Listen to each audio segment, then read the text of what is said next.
அண்மை செய்தியை பார்த்துக் கொண்டிருக்கிறோம். தேர்தல் உஷ்ணத்தால் மகளிர் உரிமைத் தொகையோடு கோடைக்கால சிறப்பு தொகை 2000 ரூபாய் அறிவிக்கப்பட்டிருப்பதாக இபிஎஸ் குற்றம் சாட்டியிருக்கிறார். இது தொடர்பான கூடுதல் விவரங்களோடு இணைகிறார் எமது செய்தியாளர் மாணிக்கம். வணக்கம் மாணிக்கம், உங்களிடம் இருக்கும் தகவல்களை சொல்லுங்க.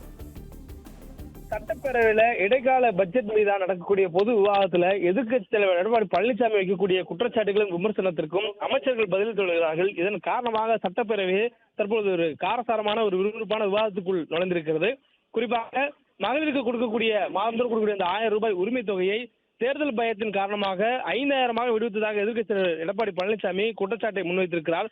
மேலும் தொடர்ச்சியாக இதற்கு பதிலளித்து அமைச்சர்கள் சொல்லக்கூடிய சூழல்ல எதிர்க்கட்சி தலைவர் இந்த அறிவிப்பு குறித்தாக பல்வேறு குற்றச்சாட்டுகளை முன்வைத்திருக்கிறார். அதுவும் குறிப்பாக இந்த தேர்தல் தொகையாக இவர்கள் இதை கொடுப்பதற்காகவே இந்த திட்டமிடல் இருந்ததாக அவர் குற்றச்சாட்டை முன்வைத்திருந்தார்.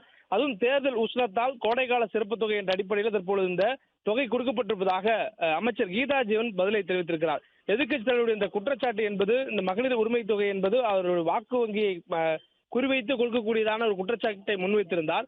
அதே நேரத்தில் கோடை காலத்திற்காக கொடுக்கக்கூடிய இந்த சிறப்பு தொகை என்பதையும் ஒரு குற்றச்சாட்டை முன்வைத்திருந்தார். தேர்தல் உஷ்ணத்தால் தான் மகளிர் உரிமை தொகையோடு கோடைக்கால சிறப்பு தொகையும் ரூபாய் 2000 அறிவிப்பு கொடுக்கப்பட்டிருப்பதாக எதிர்க்கட்சி தலைவர் எடப்பாடி பழனிசாமி குற்றச்சாட்டை முன்வைத்திருந்தார். இதற்கு சட்டப்பேரவையில அமைச்சர் கீதா ஜீவன் விளக்கம் அளித்திருக்கிறார். அதுவும் தேர்தல் உஷ்ணத்தால் கோடைக்கால சிறப்பு தொகை என்று கொடுக்கப்பட்டிருந்த சூழலில் தேர்தலுக்கு முன்பாகவே ஒரு அறிவிப்பை வெளியிடுவதாக காரணமாகவும் தேர்தல் நேரங்களின் பொழுது இந்த போல் அறிவிப்புகள் வெளியிட்டால் அது செல்லாது என்பது தேர்தலுக்கு முன்பாகவே மகளிருக்கான ஒரு அறிவிப்பாக கொடுக்கப்பட்டிருப்பதாகவும் பதில் என்று சொல்லப்பட்டிருக்கிறது. இனி ஒவ்வொரு ஆண்டும் கோடைக்கால சிறப்பு தொகையாக 2000 ரூபாய் வழங்கப்படும் என சட்டப்பேரவையிலேயே அமைச்சர் கீதா ஜீவன் தெரிவித்திருக்கிறார். தொடர்ந்து இந்த விவாதம் என்பது இந்த காரசாரமாக வந்திருக்கூடிய சூழல்ல நிதி கொடுத்ததை சூழ்ச்சி என்று எதிர்க்கட்சி தலைவர் வேண்டுமென்றால் கிராமத்தில் உள்ள பெண்களிடம் சென்று இதை கூறி பார்க்கட்டும் என்று அமைச்சர் சிவசங்கர் எல்லாம் பதிலளிக்கக்கூடிய வகையில தொடர்ந்து இந்த விவாதம் என்பது நீண்டு கொண்டே இருக்கிறது. எதிர்க்கட்சி தலைவருடைய குற்றச்சாட்டுகளுக்கு அமைச்சர்கள் அடுத்தடுத்து பதில் சொல்லக்கூடியதும் பார்க்க முடிகிறது.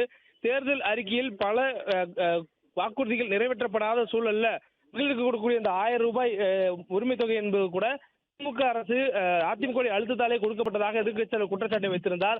அதுவும் தேர்தல் உஷ்ணத்தின் காரணமாக கோடைக்கால சிறப்பு தொகை என்று 2000 தேர்தலுடைய பயத்தின் காரணமாக இரவோடு இரவாக 5000 வழங்கப்படுவதாக எதிர்க்கட்சி தலைவர் எடப்பாடி பழனிசாமி குற்றச்சாட்டை முன்வைத்தார். இதற்கு அமைச்சர் தங்கம் தென்னரசு எதிர்க்கட்சிகளுடைய சூழ்ச்சியை புரிந்து கொண்டதன் அடிப்படையிலேயே 5000 முன்கூட்டியே வழங்கப்பட்டதாக ஒரு பதிலளித்திருந்தார். அதே போன்று இந்த 2000 சிறப்பு தொகையாக கோடைக்கால சிறப்பு தொகை வழங்கப்படுவது குறித்து குற்றச்சாட்டுக்கு அமைச்சர் கீதா ஜீவன் பதிலளித்திருக்கிறார். அதாவது இனி வரக்கூடிய ஒவ்வொரு ஆண்டும் கோடை காலங்களில் இந்த 2000 ரூபாய் மாத தொகை 1000 கொடுக்கக்கூடியதை 2000 இந்த சிறப்பு தொகை வழங்கப்படும் எனவும் அவர் தெரிவித்திருக்கிறார்.